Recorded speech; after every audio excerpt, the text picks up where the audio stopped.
इसका मूल प्रमाण क्या है? इस पर कई बार ध्यान जाता रहा। एक बार रुद्रयामल ग्रंथ जब पढ़ने का अवसर आया तो रुद्रयामल ग्रंथ में प्रमाण मिला। भगवान शंकर भगवती पार्वती को उपदेश करते हुए कहते हैं, मथुरायाम कल्पमेकम तु बसेत मानवो यदि।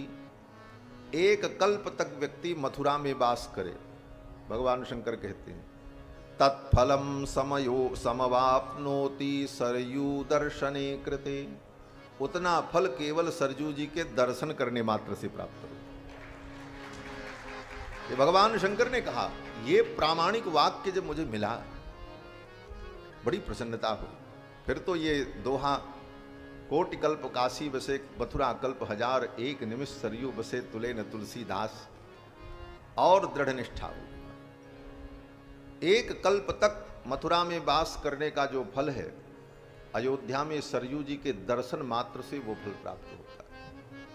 आगे भगवान शंकर ने यह भी कहा कि वाराणसी में जाकर के कोई अपने शरीर का त्याग करे,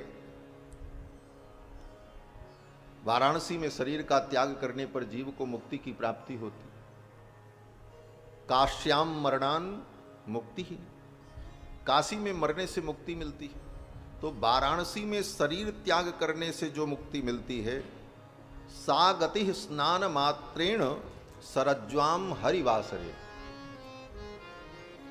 वाराणसी में शरीर त्यागने का जो फल मिलता है, वो फल अयोध्या में एकादशी के दिन सरयू में स्नान करने मात्र से मिल जाता है। भगवान शंकर कहते हैं, सा गति स्नान मात्रेण सरज्वाम हरिवासरे। हरिवासर के दिन, एकादशी के दिन सरयू में जाकर के डुबकी लगा ले तो काशी में मरने से जो फल मिलता है, काश्याम मरणान मुक्ति ही, वो फल अयोध्या में सरयू में स्नान करने से मिलता। ऐसी दिव्य भगवान की ये पावनपुरी अयोध्या, जहां आप सभी लोग विराजमान हैं। आए हो तो खूब सरयू स्नान करो, रोज सरयू स्नान करो। हाँ, अपने घर में बाथरूम में तो रोज नहाते, यहां आकर के सुख सुविधा मत ढूंढो। थोड़ी कठिनाई होगी, असुविधा होगी, और जब हम कठिनाई सहन करते हैं, असुविधा सहन करते हैं, तभी पुण्य होता है। फोकट में पुण्य नहीं होता। पुण्य प्राप्त करने के लिए कुछ त्याग करना पड़ता है, कुछ कष्ट उठाना पड़ता है। अयोध्या आए हो तो रोज सरयू स्नान करो, और सरयू स्नान का परम फल क्या है?